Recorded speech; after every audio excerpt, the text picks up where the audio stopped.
Hei, minä täällä Taivasvarjo. Minulla on nyt Saturkissat piirutus joulukalenteri,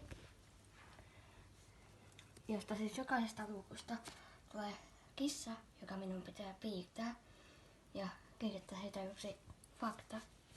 Nämä videot tulevat aina sunnuntaisin, joskus saattaa tulla maanantaisin, jos tulee myöhässä. Ja videossa näytetään kaikki, mitä on sen viikon luukuista tullut. Ja näytän ne ja kerron faktat. Ensimmäinen video tulee luultavasti sunnuntaina tai joko sitten maanantaina. Eli tämä video.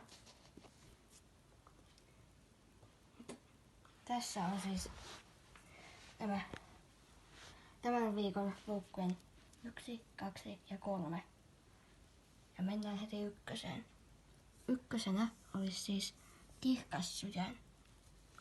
Ja hän oli siis ensimmäinen soturikissa, jonka soturinimen Tulitähti vaihtoi. Tässä on vielä lähikuvaa. Ja toisesta luukusta oli Pilvihäntä, joka sattuu olemaan Kirkas sydämen kumppani. Pilvihäntä on myös Myrskyplanin paras jäljittäjä.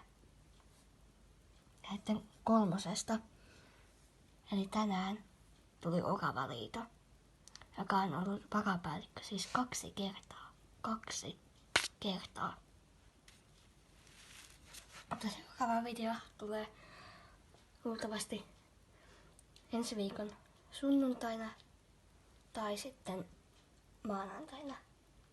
Mutta muistakaa tilata kanava ja tykätä videosta. Nähdään ensi videossa.